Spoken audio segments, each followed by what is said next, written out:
बेबाराव हिन्दी सावथुन पुष्पानि बायदिनो बिटिआरआवबो दंफां खावनाय स्टाइलखौ नुनो मोननाय जादों।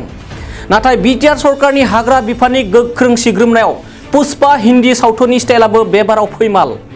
दंफां सिखावफोरा हाग्रा बिफानजों होसोजानानै गंनै मानि दंफांजों बुंफबनाय ट्रेक्टरखौ दै सिङाव सोमब्रना दोननायखौबो हमनो हादों।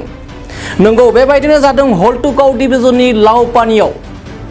क'क्राझार जिल्लानि हल्टुगाव डिभिजन हाग्रा खोन्दोनि सिङाव थानाय लावपानि राइट नाम्बार 6 आव हाग्रा बिफान आरो फरेस्ट प्रटेक्शन फर्सनि गोख्रों संदाननायाव गंनै ट्रेक्टरजों लोगोसे गोबां बिबांनि बेसेन गोसा दंफांफोरखौ हमनो हायो।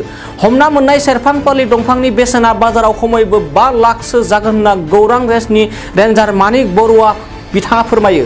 खौरांगिरिनि सिगाङाव गौरां रेन्जनि रेन्जार मानिक बरुवाया फोरमायो दि थांनाय 4 मार्चआवसो गौरां रेन्जनि बिबान रुजुनानै हल्टुगाव डिभिजननि सिङाव थानाय हाग्रा ओनसोलाव आयेन बेरेखायै दंफां सिखावफोरखौ दमन खालामनो गोख्रों खामानि मावगासिनो दं होननानै खौरांनि सिगाङाव फोरमायो। मख'नो गोनांदि थांनाय बावैसो सान सिगांबो गौरां रेन्जनि सिङाव थानाय समरपुर ओनसोलनिफ्रायबो गोबां लाख रांनि सिखावै लांखोमानाय 16 साखानि गारिजों लोगोसे बेसेन गोसा दंफांफोरखौ हमनो हायो होननानै बुंथियो। गौरां रेन्जनि रेन्जार मानिक बरुवा फोरमायनाय बायदि एबा फोरमायबावोदि आयेननि बेरेखायै हाग्रानि बेसेन गोसा दंफांफोरखौ दानफायनो नांलाया होननानै सानफ्रोमबो नोगोरारिफोरखौ खावलायहरबाय थादों होनना फोरमायो आरो साफ्रोमबो हाग्रा ओनसोलाव रायजो जानाय सुबुंफोरनो फरेस्ट डुवेल्स एक्ट 2006 नि गेजेरजों हानि फोरमान बिलाइ मोनगासिनो दं होननानै बुंबावो। नाथाय जोंनि माखासे सुबुंफोरा दासिमबो आयेननि बेरेखायै दंफां दाननानै बिटिआरनि सम्पदफोरखौ फोजोबस्रांनायनि सिमांखौ फोजोबनो हायाखै। বৃহৎ সফলতা আজি বহুত মূল্যৱান খাতখিনি আপোনালোকে ধৰিব সক্ষম হ'লে কি ক'ব?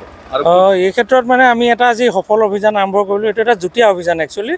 আমাৰ গৌৰাং ৰেঞ্জ, তাৰপিছত আমাৰ প্ৰটেকশ্যন স্কোৱাড আৰু আমি উল্টাপানীকো মাতিছিলোঁ। যিহেতু এৰিয়াটো উল্টাপানীৰ হয়, এইটো 6 নম্বৰ ৰাইড কয়, চিৰাং ৰিজাৰ্ভৰ পৰে। চিৰাং ৰিজাৰ্ভৰ 6 নম্বৰ ৰাইড, এইটো আপোনাৰ লাওপানী লুংচুং ব্লক। ৰাতিপুৱা 4 বজাতে এটা আমি গোপন খবৰ পালোঁ যে 2খন ট্ৰেক্টৰ তাতে মানে মাল লোড কৰি আছে, মানে কাঠ লোড কৰি আছে। চ' সেই সূত্ৰে আমাৰ এখেতসকল যিসকল আমাৰ ভলণ্টিয়াৰ, NGO ভলণ্টিয়াৰ দিগলি ভিতৰত থাকে, আমাৰ ওচৰ হয়, তেওঁলোকে এইটো এটা মানে বাইক লৈ 3খন বাইক লৈ তেওঁলোক গ'ল আৰু মোৰ লগতো যোগাযোগ কৰিলে, গম পালে যে তেতিয়া তেওঁলোকে এখন পাইছিলে।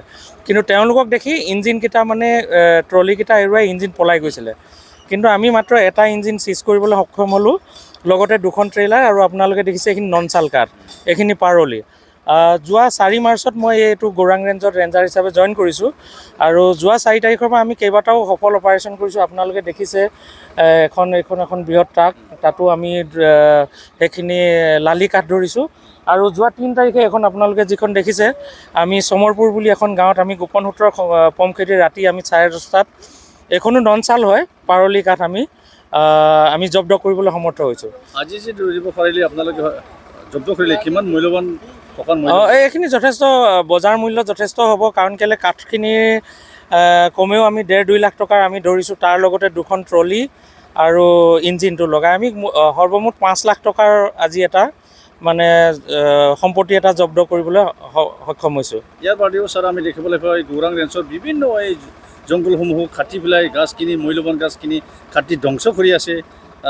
বাকী ঘৰ মাত্ৰ বনাব লগা এই পৰ্যন্ত গৈছে, কি ক'ব?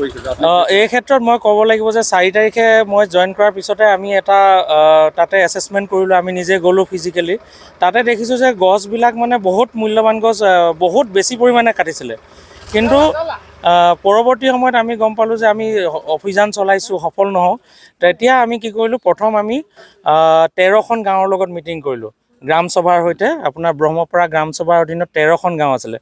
তেওঁলোকৰ যিহেতু যোৱা আজি 4 তাৰিখে তেওঁলোকক যিটো লেণ্ড চাৰ্টিফিকেট তেওঁলোকে পাইছে, গতিকে তেখেতসকলক আমি বুজালোঁ যে ফৰেষ্ট ৰাইটৰ অধীনত তেওঁলোকে যিহেতু গাঁও ফৰেষ্ট ভিলেজ হিচাপে স্বীকৃতি পাইছে, সেই ক্ষেত্ৰত তেওঁলোকে কি কৰিব লাগিব, কি কৰিব নালাগিব, তেওঁলোকৰ ডিউটি কি।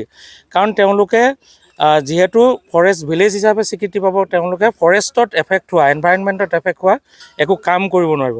আৰু তেওঁলোকক আমি যিহেতু ৰাইজবিলাকে, গাঁৱৰ মানুহবিলাকে ফৰেষ্টৰ আইনসমূহ নাজানে, যেনেকৈ ধৰি লওক ৱাইল্ড লাইফ প্ৰটেকশ্যন এক্ট 1972, তাত কি ধাৰাত কি ধৰণৰ পানিছমেণ্ট হ'ব পাৰে, সেই কথাখিনি আমি যেতিয়া তেওঁলোকক বুজাবলৈ আৰম্ভ কৰিলোঁ, আৰু তেওঁলোকে কেনেধৰণে থাকিলে ফৰেষ্ট ৰাইটৰ অধীনত তেওঁলোকে মাটিখিনি পাব, বা তেওঁলোকে কি ক্ষেত্ৰত বিফল হ'ব পাৰে, আমি তেওঁলোকক মানে আমি এইটো নহয় যে তেওঁলোকে পাবই মাটি, কাৰণ কেলৈ কি তেওঁলোকে ডিউটি পালন কৰিব লাগিব, এইখিনি বুজাই দিয়াৰ পিছত তাত লাহেকৈ মানুহৰ মানে উপস্থিতি আমাৰ জংঘল এৰিয়াত, আমাৰ যিহেতু 3 নম্বৰ ৰাইডলৈকে আমাৰ গৌৰাং ৰেঞ্জ পৰে, আৰু যোৱাকালিলৈকে আমি চাইছোঁ যে 1 নম্বৰ 2 নম্বৰ 3 নম্বৰ ৰাইডত এতিয়া এজোপাও গছ কটা নাই। আপোনাৰ যিবিলাক আপোনালোকৰ পথ তেওঁলোকে ব্যৱহাৰ কৰিছিলে, সম্পূৰ্ণ এতিয়া ঘাঁহ বন গজি তাতে মানুহৰ প্ৰৱেশ নোহোৱা হৈছে। আৰু যোৱাকালি আমি 8খন গাঁৱত যিটো তেওঁলোকে ফৰেষ্ট ৰাইট এক্ট 2006ৰ অধীনত যিখিনি টাইটেল পাইছে,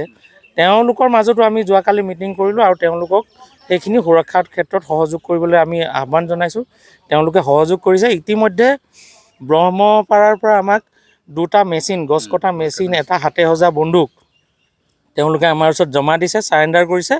আমি এইটো এটা প্ৰগ্ৰেম ৰাখিম, অতি সোনকালে তেওঁলোকে আনুষ্ঠানিকভাৱে এইখিনি আমাৰ হাতত মানে জমা কৰিব।